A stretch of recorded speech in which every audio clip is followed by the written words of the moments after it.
Olá, seja bem-vindo ou bem-vinda a mais uma aula do curso de Introdução à Economia. Hoje nós falaremos acerca do papel do economista. Sou Estevão Moraes e irei guiar você nessa trilha do conhecimento.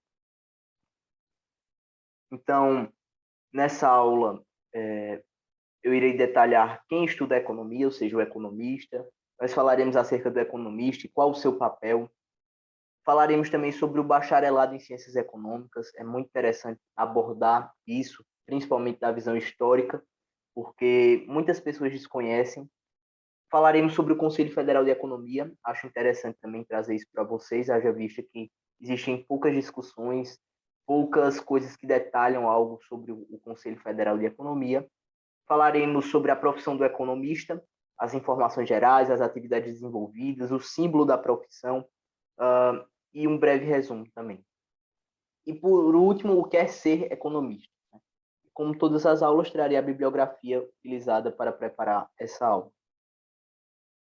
Quem estuda economia? Olha, a economia é estudada pelo economista, o profissional responsável por entender a economia, os fenômenos econômicos, o que está acontecendo. Dessa forma, qual o papel do economista? Né? Eu trouxe aí a frase do Alfred Knopf.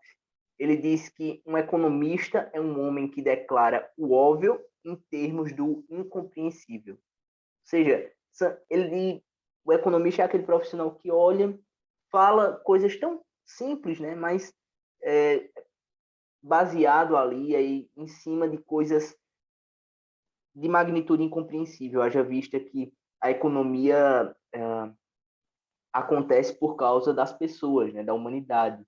E essas relações de troca, essas relações comerciais, econômicas, elas dependem, elas dependem e são formadas por um grande fluxo.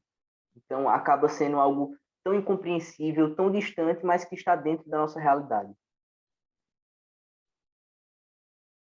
Dessa forma, vamos falar sobre o bacharelado em Ciências Econômicas, trazer um breve histórico. O ensino da economia no Brasil, por Birdman, é composto das seguintes fases. Em 1808, a disciplina de economia política é instituída pelo príncipe regente, que depois viria a ser chamado de Dom João VI.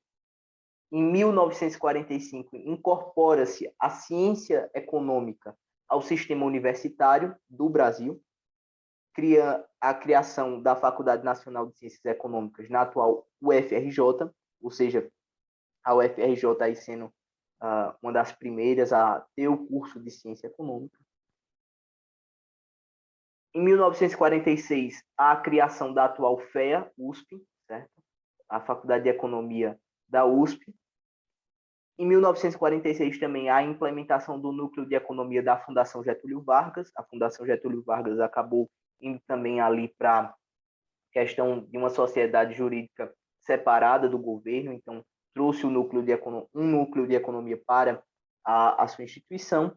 Em 1948, a primeira edição da Revista Brasileira de Economia. Então, percebam que o bacharelado em Ciências Econômicas no Brasil ele é bem recente. E é interessante também nós pensarmos que a ciência econômica como um todo também é recente, porque basicamente ela nasce aí com os cursos de graduação. Haja vista que antes as matérias relacionadas à economia eram ministradas em outros cursos, voltados muito mais para o comércio. Então você tem uma delimitação ali das ciências econômicas no Brasil a partir dessa década. Eugênio Goodin foi um dos nomes da criação do primeiro curso de economia no Brasil. Getúlio Vargas e Juscelino Kubitschek promoveram o crescimento da importância do economista a partir dos seus planos expansionistas do Estado, trouxeram uma visão muito mais definida para o economista, qual sua função. Então, muitos engenheiros da época começaram a estudar economia e trabalharam em empresas públicas do governo Getúlio Vargas e do governo JK. Então, melhorou aí a visão acerca do economista e valorizou também o bacharelado em ciências econômicas, né? Embora a gente tenha outros pontos de vista. E esses economistas, inicialmente, eles não eram tão utilizados na iniciativa privada, eram mais voltados para o governo, para as atividades governamentais. Então, você teve muitos engenheiros indo estudar fora do país e voltando para trabalhar no serviço público, inicialmente. Hoje nós já temos uma visão um pouco diferente disso. uma visão e uma realidade, né? No Brasil, o curso de graduação em economia é intitulado de Ciências Econômicas. Eu trouxe isso aqui porque eu acho muito estranho alguém falando que faz economia, quando alguém pergunta qual o curso que faz. Acho muito estranho isso. O correto é Ciências Econômicas, isso é definido pelo Ministério da Educação, mas não só por isso, porque faz muito mais sentido você falar da economia como essa ciência, certo? E nós também temos um problema no Brasil que falta um termo para se referir à economia como as trocas e à economia como ciência. Nos Estados Unidos você tem uma diferença entre esses termos. Então, no Brasil, a economia com E maiúsculo, ou seja, a economia como ciência, é chamada ciências econômicas. E nós temos o bacharelado em ciências econômicas. Percebam que, por exemplo, o bacharelado em ciências contábeis muitas vezes é reduzido à contabilidade. Então, as pessoas dizem, eu faço contabilidade. Mas a contabilidade é uma parte muito pequena, ou pelo menos uma parte, das ciências contábeis. Então, você despreza totalmente um campo científico. Da mesma forma ocorre com a economia. Então, na contabilidade você tem auditoria, outras áreas, assim como na economia também você tem outras visões. Então, por favor, pessoal, quando alguém perguntar a você que curso você faz, diga Ciências Econômicas, porque é o nome do seu curso, valorize. Agora nós temos o Conselho Federal de Economia. O Conselho Federal de Economia, conhecido como COFECOM, é responsável pela fiscalização da profissão do economista, ou seja, ele que diz se você pode atuar ou não com economista mediante o pagamento de uma anuidade, ou seja, você paga para ser economista, mas você tem que ser formado no bacharelado em Ciências Econômicas. Então, basicamente, ele coordena aí essa profissão do economista para que nenhuma outra pessoa que queira ser economista sem uma formação seja economista. Basicamente é isso. A autarquia federal, COFECOM, foi criada pela lei que regulamenta a profissão do economista, a lei número 1411, de 13 de agosto de 1951, ou seja, percebam que logo depois da criação daqueles cursos de ciências econômicas no Brasil, o COFECOM ele é composto por 18 conselheiros federais, incluindo o presidente e o vice-presidente, que são eleitos aí pelos economistas. O COFECOM é dividido em conselhos regionais, os famosos CORECONs, então cada estado tem o seu CORECON. Pernambuco, que é o meu estado, tem um CORECON, e tem diversas atividades, tem vários materiais que a gente pode consultar, tem um apoio também muito bacana ao estudante de ciências econômicas. Então, se você é estudante de ciências econômicas, procure o seu CORECON, porque possivelmente tem alguma coisa ali que você pode desfrutar, mesmo sem ser economista ainda, né? A profissão do economista, algumas informações gerais. A profissão de economista é regulada pela Lei 1411 de 1951, aquela lei que cria também o COFECOM, então é interessante, isso é pouco falado. Essa lei detalha algumas questões interessantes. Há cerca de 230 mil economistas no Brasil, é um número grande, eu achei, pelo menos, eu não sabia dessa informação, e pesquisando para preparar essa aula, encontrei esse valor. O economista pode desempenhar várias atividades em diversos ambientes de trabalho, ou seja, é uma profissão que você pode estar em todo canto exercendo basicamente qualquer atividade, porque tem uma relação econômica. Algumas atividades inerentes à profissão de economista é assessoria, consultoria e pesquisa econômico-financeira. Às vezes a gente não conhece, mas existem consultorias econômico-financeiras, então é bem interessante e é uma oportunidade também de trabalho para os futuros economistas. O economista também atua aí nos estudos de mercado e de viabilidade, na análise e elaboração de cenários econômicos, no estudo e análise de mercado financeiro, no estudo de viabilidade de mercado, ou seja, se um produto vale a pena ser lançado para ser comercializado,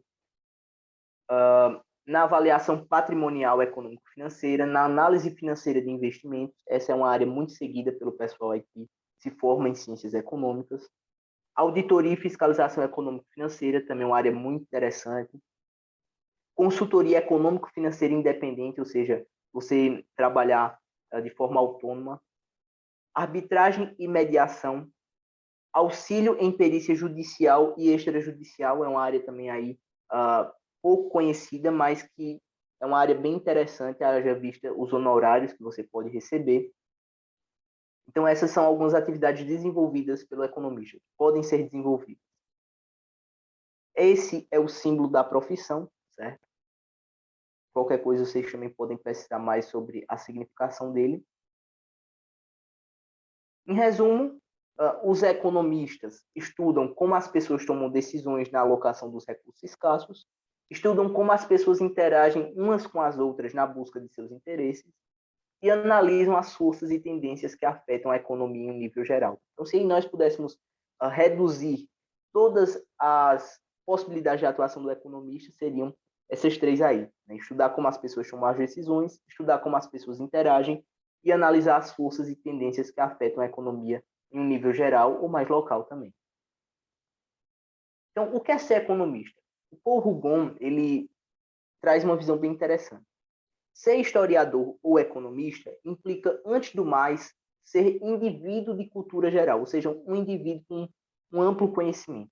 E por isso mesmo, apto a pensar com clareza, mesmo fora de sua especialidade, capaz de não atribuir a esta última, senão o valor de uma base sólida, bem conhecida, bem aprendida e dominada, com cujo apoio poderá ir mais longe, compreender outra coisa, assimilar bem e rapidamente, estabelecer conexões entre as partes e o todo, e com consciência do valor exato dos problemas a resolver.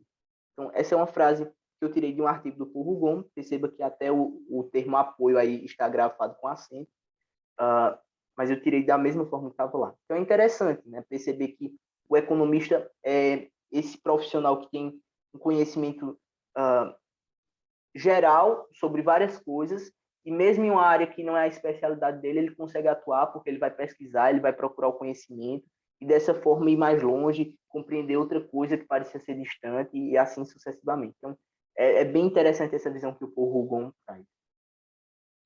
Segundo o George Bernard Shaw, se todos os economistas fossem colocados lado a lado, não chegariam a nenhuma conclusão. Ou seja, todos eles iriam discordar, iriam ter uma visão diferente, porque acaba acontecendo isso mesmo, você tendo diversas interpretações para uma mesma realidade. Por fim, trago a bibliografia utilizada para preparar essa aula, o livro, né, do Birdman, Conversas com Economistas Brasileiros, que nós vimos lá a questão histórica do bacharelado em Ciências Econômicas. O Birdman tem esse livro aí, é muito interessante mesmo, recomendo a leitura. O artigo também Doutrinas Econômicas e História Econômica, do qual eu tirei aquela frase do Paul Rougon. E também eu quero destacar que eu usei aí as informações que estão disponíveis no site do Conselho Federal de Economia para trazer para vocês uma visão mais geral acerca da profissão da economia, tá certo? Por essa aula é só, espero que tenha sido produtiva, uma aula um pouco diferente aí do nosso curso, mas uma aula necessária para que nós possamos seguir. Aguardo você na próxima aula. Grande abraço.